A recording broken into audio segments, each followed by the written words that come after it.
Hello everybody and welcome to our kitchen. My name is David Feitelson. I'm the executive chef of the Wobbly Barn Steakhouse at Killington Resorts. We hope everybody's staying at home, staying safe. Today what I'm going to be showing you is one of my family's absolute favorites. It's a braised chicken thigh with a sweet corn risotto. Oftentimes I get asked what's one thing that I can do to improve my cooking at home, and it's quite simply mise en place for me. Having everything in its place, ready to go, so that when you are actually cooking at home, it's just like how we operate in a restaurant, where everything's at your fingertips and you're able to put together a great meal with ease. First thing I like to get started on is the stock that we're going to use for our cooking our risotto. 3 cups of water. To that I'm going to add 1 container of just conventional chicken stock, and all of our old scrap carrots, shallots, celery stalks, all of those, we like to save them. Then we can just throw them right in, and what that'll do is while everything else is cooking and we're getting ready to make a risotto, this will make a really unctuous, rich stock. And in a separate pan, we're gonna start searing our chicken. A simple canola oil in the pan, you just wanna coat the bottom.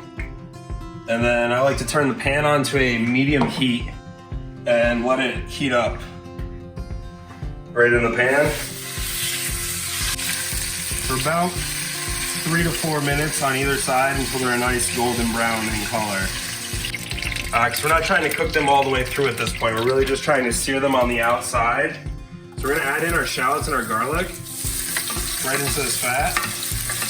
Add in about 2 pats of butter. And at this point, we're gonna hit our white wine into the pan. Put them back in the pan now. And we're gonna cover them so they're halfway covered with liquid.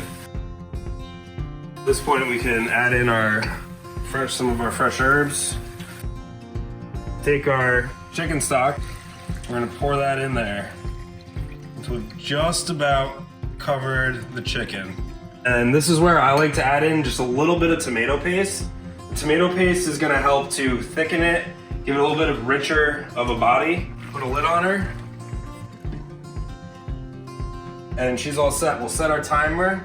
Now I like to personally set my timer for the first initial hour mark. That way not only can we check it, but it gives us a gauge on making our risotto. All right, so welcome back. The timer's just gone off.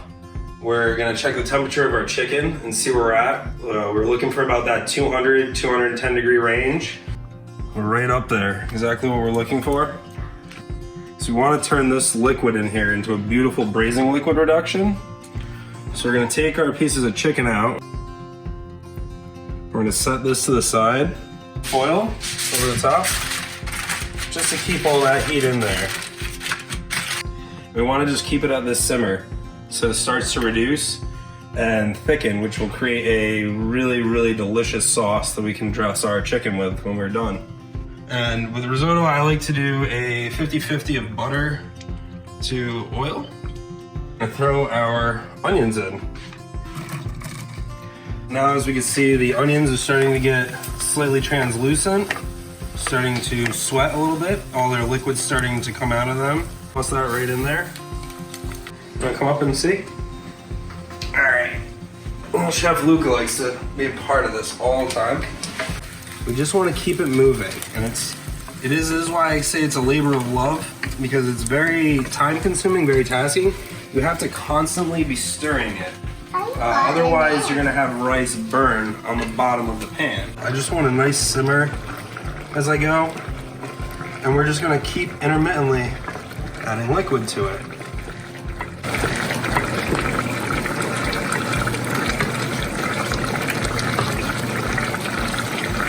Half in now and half in later, because this will in part cook down.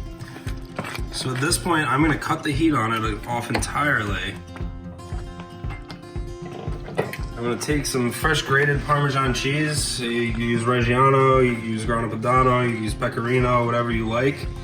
Just bear in mind that when you are using Parm, it is a very salty cheese, and it will add to your salt content.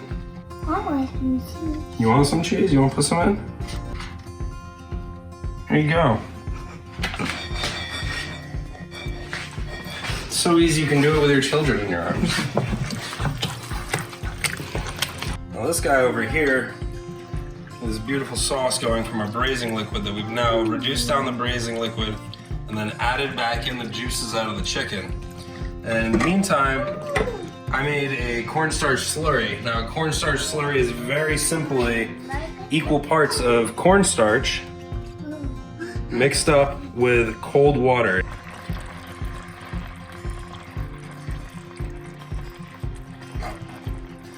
Tablespoon or so of slurry, and you see it instantly starts to thicken.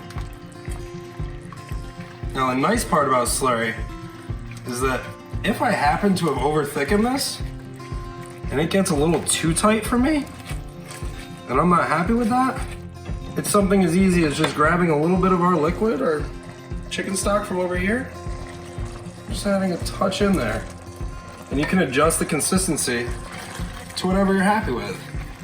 All right, now that our risotto is cooled off just slightly, just a couple minutes, it's still steaming hot, we're ready to plate the dish. Start with our risotto in the middle.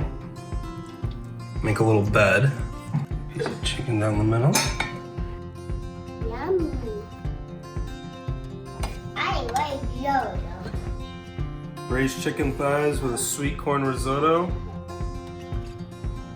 at the Feitelson family household. Again, I'm David Feitelson, executive chef of the Wobbly Barn Steakhouse at Killington Resorts. We hope you guys are staying safe and having fun during these difficult times. Thank you. Have a wonderful evening.